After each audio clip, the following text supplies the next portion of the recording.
এই 2-2:30 বজাৰ পৰা পুৰা কেৰাচিন তেলৰ গোন্ধ ওলাইছে। আমি ভাবিছোঁ কাৰোবাৰ বাইকে চাইকে কিবা হেৰি গোন্ধ ওলাইছে। পাছত ওলাই চাইছোঁ নলাটোত পুৰা নীলা নীলা গৈছে।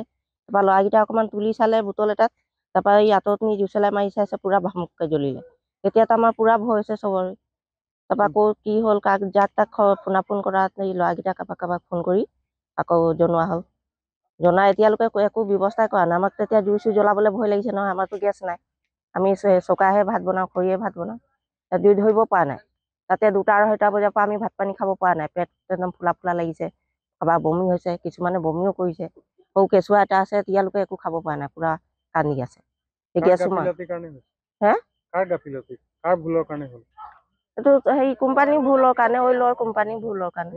চাংমাই গাঁৱত আৰু তেল এবাৰ নহয় দুবাৰ নহয় বাৰে বাৰে এইটো তেল লিক হয়। ক'ৰ পৰা ওলাই কি কথাটো আমি নাজানো। ধৰি লওক বাৰে বাৰে আৰু ধৰি লওক এবাৰ হ'ল গৰু ছাগলী বহুত মৰিলে, তেনেকৈ এইবিলাক খাই আমাৰ ধান চান অনিষ্ট হয় এইবিলাক হৈ, আৰু ওচৰৰ মানুহৰ বহুত অসুবিধা হয়। ইমান দুৰ্গোন্ধ ওলায়, সেইবিলাকতনো কেনেকৈ ল'ৰা ছোৱালী পঢ়িব নোৱাৰে ওচৰ পাঁজৰ থকা মানুহখিনি। আৰু তাৰপিছতে আৰু খেতি বাতিও আমিতো খেতি বাতি কৰি থাকোঁ, সেইবিলাক অনিষ্ট হয়। খৰ খজুলিটো হয়ে, সেইবিলাকতো হৈয়ে থাকে। হাঁহ কুকুৰা গৰু ছাগলী চব মৰেই। আজিতো ইমান তেল একেবাৰে নদী সুত বলা দি বলিছে। তাত বনাব পৰা নাই, জুই ধৰিব পৰা নাই, গেছ জ্বলাব পৰা নাই, এইবিলাক অসুবিধাৰ কাৰণে। এতিয়া ৰাইজে কৈছে অনিৰ্দিষ্ট কাললৈকে ড্ৰেইনটো বন্ধ কৰি দিম বুলি ভাবিছে। আজি মৰাণ চাংমাই গাঁৱৰ যিহেতু নলা এটা আছে, তেওঁ অইলৰ 2টামান বজাৰ পৰা তেওঁবিলাকে তেল এই নলাটোত এৰি দিছে।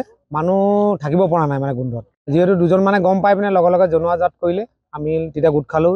তাৰপিছত অইলৰ যিহেতু মানুহ আহিলে, অইলৰ মানুহ অহাৰ পাছত অইলৰ মানুহক সুধিলোঁ যে আপোনালোকে এইটো তেলটো এৰিছে যে ক'ৰ পৰা এৰিছে, কিবা পাইপ ফুটিছে নেকি? তেওঁবিলাকে কৈছে যে আমি বিচাৰি আছোঁ, গমেই পোৱা নাই। তেনেকৈ হয়তো মানুহ মৰি শেষ হ'ব।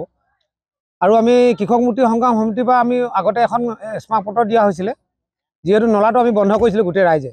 যিহেতু আমাক নলাটো এইটো নালাগে, গোটেই আজি নহয় আজি বহুত বছৰ আগৰ পৰা এইটো নৈখনত মাছ এটা খাব নোৱাৰে, আপুনি একো এটা খাব নোৱাৰে। বহুত জীৱ জগল গৰু ছাগলী মৰি মৃত্যু হৈছে।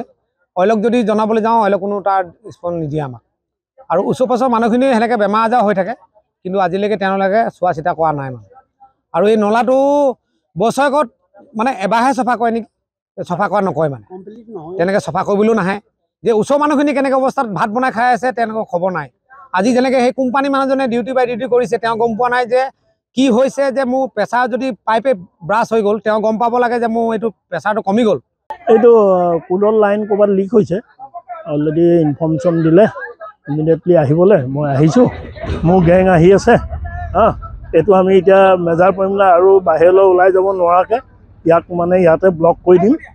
মই সেইটো ৰাইজৰ কথা, ৰাইজৰ যিটো বিচাৰ কৰিব পাৰে ৰাইজে কৰিব, এইটো নাই। বহুত দিন ধৰি ৰাইজে এই নলাটো বন্ধ কৰা দাবী তুলি এইটো মই বিশেষ নাজানিম।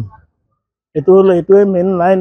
হেৰি কি ব্যৱস্থা ল'ব আপোনালোকে? এতিয়া প্ৰটেকশ্যনটো দি ৰাইজে ডিভিজন কৰে, ৰাইজৰ লগতে কথা, ৰাইজৰ লগত আলোচনা কৰি কামটো কৰিব লাগিব। যিকোনো খবৰৰ বাবে যোগাযোগ কৰক 7099017330 লগতে 7099017110 নম্বৰত।